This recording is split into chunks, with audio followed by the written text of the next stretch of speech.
Everyone, welcome back to my blog. So আজকে আমরা সন্ধ্যেবেলায় 8টা বাজে, এখন আমরা চলে এসেছি শিয়ালদা স্টেশনে। আর এখান থেকে আমরা কোথায় যাচ্ছি সেটা একটু পরে বলছি। তার আগে বলি যে এই ব্লগটা হলো আমার লাইফের সব থেকে মেমোরেবল ব্লগ, কারণ এটা আমার ড্রিম কাম ট্রু টাইম। মানে আমি ছোট থেকে শুধু ভেবেছিলাম কবে আমি এই ট্রিপটা করব, এই ট্রিপটা কবে পসিবল হবে।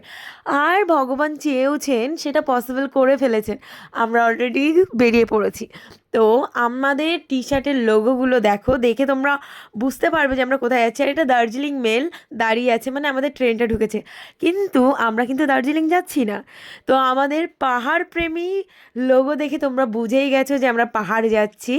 তো পাহাড়ের প্রেমীর লোগোতে আমরা টি শার্ট বানিয়েছিলাম সবাই মিলে। আর সবাই পরে না যে কুল সোয়াগটা চলে এসেছিলো, পুরো স্টেশনে সবাই আমাদেরকে দেখছিল, এতটা ভালো লাগছিল। Oh see how was our energy guys, এত এনার্জি নিয়ে বেরিয়েছি। ট্রেনের ফিউল শেষ হয়ে যাবে কিন্তু আমাদের এনার্জি শেষ হবে না, এতটা এনার্জি ছিল। আর তার মধ্যে আমরা রাতের বেলা ডিনারের জন্য সবাই বাড়ি থেকে যে যার খাবার বানিয়ে এনেছিলাম, মানে সবার জন্য। আমি সবার জন্য বানিয়েছিলাম, এখানে আমি ঘুগনির দোকান দিয়েছিলাম, মানে বুঝতেই পারছো আমি বানিয়েছিলাম ঘুগনি। আর আমরা এতদিন ধরে যত রিল সেভ করে রেখেছিলাম সব রিল এখানে বানানো হয়ে গেছে। এই পিঙ্কি হ্যাঁ প্যাসে ভালো কি, ওটা তো হেভি সুন্দর হয়েছে। তো ওগুলো ট্রেনেই অনেকক্ষণ ধরে আমরা রিল টিল বানানোর পর আমরা ভাবলাম ডিনারটা কমপ্লিট করে নিই, দেন আড্ডা মারবো। তো এখানে খাবার সব কিছু সার্ভ করা চলছিল, আমি তো ভীষণই হ্যাপি ছিলাম। উফ। অ্যান্ড দেন এখানে দেখো সঞ্চিতা নিয়ে গেছিলো ছোলা ভাজা, তো অনেকটা কোয়ান্টিটি। সবাই খাওয়া দাওয়ার পর এখানে রাতও হয়ে গেছে, সকালবেলায় উঠে আমার খুবই ইচ্ছে ছিল যে আমি নিজে কফি বানিয়ে এরকম ভিউ দেখতে দেখতে আমি পৌঁছাবো এনজিপি। মানে আমার ড্রিমগুলো সত্যি হচ্ছে লিটারেলি, আমি কতটা হ্যাপি ছিলাম। আর এই যে চা বাগান, উফ, এনজিপি নামার আগের মুহূর্ত, ওইটা জীবনের প্রথম চা বাগান। উফ, আমার তো মনে হচ্ছিল আমি এখানেই থেকে যাই, আর ফেরত যাব না। আর অ্যাকচুয়ালি পাহাড় আমি দেখিনি এমন না, আমি দেখেছি ছোটোবেলায়। তো সেই ছোটোবেলার মেমোরিটা তো আর রিজার্ভ নেই। তো এখন মনে হয় আমার লাইফের সব থেকে ভালো জায়গা হলো পাহাড়। আমি অ্যাকচুয়াল পাহাড় প্রেমী, আমার পাহাড় ছাড়া আর কিছু মনে আসে না। আমার সমুদ্র ভালো লাগে না, ভালো লাগে বলতে অল্প। কিন্তু এই যে মুহূর্তগুলো ছিল, ওয়াও মোমেন্ট, ওয়াও। কারণ ফার্স্ট যখন এইটা আমরা দেখি একদম পুরো পাগল হয়ে যাই, এতটা সুন্দর লাগছিল।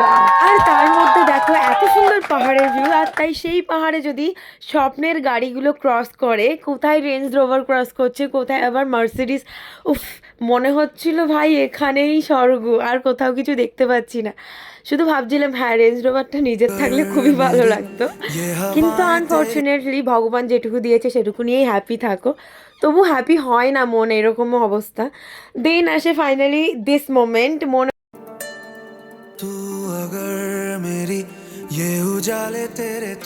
মোমেন্ট মনে হয় পৃথিবীর সব থেকে হ্যাপি মানুষ আমরা ছিলাম তখন। And this time I am thinking যে আবার তো বাড়ি গেলে সেই সেম রিপিট হবে, সব কাজই রিপিট হবে, টেনশনও ব্যাক করবে। তো তার থেকে ভালো this time I am enjoying myself, আর কিচ্ছু ভাববো না। ইভেন আমি আমার ফোনটাকেও পর্যন্ত সাইলেন্সে রেখে দিয়েছিলাম, কাউকে কল না, কিচ্ছু না।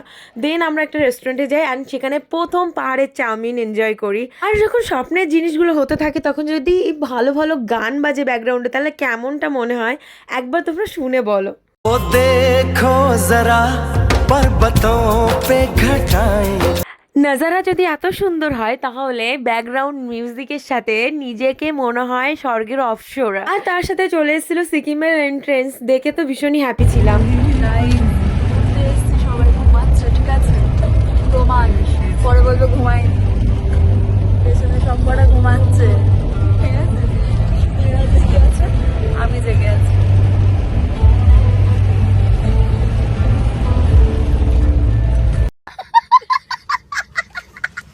আরে হ্যাঁ হ্যাঁ, 7-8 ঘন্টার জার্নিতে ওটুকু ঘুম চলেই যায়। তো আমরা একটু 15 মিনিটসের ন্যাপ নিয়েছিলাম, আর ন্যাপ নিয়ে আমরা চলে এসেছিলাম পুরো ডেস্টিনেশনে আমাদের হোটেলে। আর হোটেলে এসে চোখ খুলে দেখি ও মা, এত সুন্দর ভিউ হোটেল দিয়েছে, জাস্ট লাইক ওয়াও। তো আমরা তো হোটেলের ভিউ পেয়ে আরও ভীষণ মজায় ছিলাম। কিন্তু গাড়ি থেকে নামার পরে না পৃথিবীটা যেন ঘুরছিল, মনে হচ্ছিল দুটো খেতে দাও, আর কিচ্ছু চাই না। দেন এসে দেখি ডাইনিংটাও কত সুন্দর। মানে আমাদের ওয়েস্ট অফ মানি কিছু হয়নি, এতটা সুন্দর হোটেল দিয়েছিল। তো আমি 10 মিনিটসের মধ্যে তাড়াতাড়ি আমি ফ্রেশ হয়ে চলে এসেছি, আমার খুব খিদে পেয়েছে। তো আগে এসে এখান থেকেই শুরু হয় আমাদের স্কোয়াশ কাণ্ড, মানে রেগুলার মেনুতে আমাদের স্কোয়াশ খাওয়া চলে। তো এখানে দিয়েছিল ডিম কারি আর তার সাথে দিয়েছিল এই স্কোয়াশের তরকারি। প্রথম দিন ঠিক আছে ভাই, 4 বার, আর এটা ছিল মুসুর ডাল। তো 4 বেলা যদি এই স্কোয়াশের তরকারি খাই কেমন লাগে। আর এটা ছিল আমাদের রুম থেকে ভিউ, এতটা সুন্দর, মানে ভীষণই ভালো ছিল। দেন আমরা রেডি হয়ে যাই, পুরো আধ ঘন্টায় রেডি হয়ে যাই, গাড়িটাই চলে আসে। দেন আমরা সবাই বেরিয়ে পড়ি সব থেকে ফেমাস মার্কেটের জন্য, যেটা হলো এমজি মার্ক গ্যাংটক। তো ফার্স্ট ডে আমরা স্টে করেছিলাম গ্যাংটকে, অ্যান্ড সেকেন্ড ডে আমরা গ্যাংটকে স্টে করেছিলাম, কিন্তু ওখান থেকে আমরা ইস্ট সিকিম গেছিলাম। আমাদের দুটো পার্ট ছিল, ইস্ট অ্যান্ড নর্থ সিকিম, পুরোটা ঘোরার। দেন তোমরা নেক্সট পার্টে দেখতে পারবে ইস্ট সিকিমে আমরা কী কী করেছি। তো ফার্স্ট অফ অল আমরা চলে এসেছিলাম এমজি মার্গে, আর এমজি মার্গে আসার পর অনেক চুটিয়ে শপিং করেছি সবার জন্য। দেন শপিং টপিং করতে এসে নিজেকে যেন মনে হচ্ছিল সত্যি সেলফ অবসেস কাকে বলে আমাকে না দেখলে বোঝা যায় না, মানে নিজেকে নিজের প্রতি প্রেমে পড়ে যাওয়া, এতটা ভালো লাগে। মাঝে মাঝে নিজের লুকটা দেখে মনে হয় ওয়াও। আর তারপরে এই শোপিসের দোকানটায় এসেছিলাম, এখানের কত রকমের শোপিস ছিল, সেখান থেকে আমি নিয়েছিলাম কিছু জিনিস।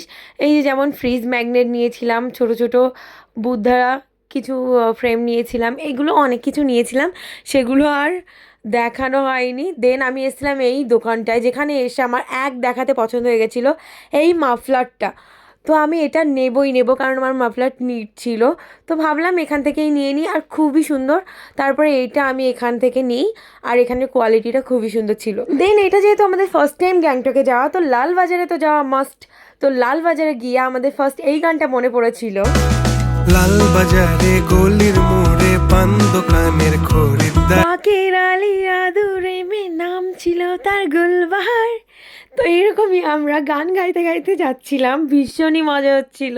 সব থেকে মজার বিষয় হলো এই বাইরের স্টেটগুলোয় গেলে আমরা জানতে পারি যে তাদের কালচারটা কেমন, সব কিছু বেশ ভাল লাগে। কিন্তু আমার প্রথমবার কোনো স্টেটে গিয়ে মনে হচ্ছিল যেন ভীষণই ভালো একটা স্টেটে চলে এসেছি, যেখানে মানুষগুলোও ভালো আর এতটা নিট অ্যান্ড ক্লিন থাকতে পছন্দ করে তারা। তাদের ওখানে দেখো রাস্তাঘাটগুলো তোমরা ভিডিওর মধ্যে যেটা দেখছো, এক ফোঁটা নোংরা পাবে না। তার মধ্যে আমার সাথে দেখা হয়ে যায় এনার। হ্যালো, হোয়াটস ইওর নেম বিদেশি কুকুর? You are lived in Sikkim? হ্যাঁ হ্যাঁ, আমাদের ওখানে কুকুর তো শুয়োর ভেবে ভয় পাবে। আর তারপরে এসে দেখি আমাদের আবারও স্কোয়াশ দিয়েছে, চিকেন কারি দিয়েছে আর ডাল দিয়েছে। তো ভাবলাম আজকের দিনটা ঠিক আছে, স্কোয়াশ মনে হয় আর কাল থেকে দেবে না, এখন দেখা যাক। তার মধ্যে আমাদের ড্রাইভার চিক্কি ভাইয়া বললো কালকে 6টার সময় আমাদেরকে বেরোতে হবে হোটেল থেকে, আর এখন বাজে 12টা, খেতে খেতে 1টা বাজবে।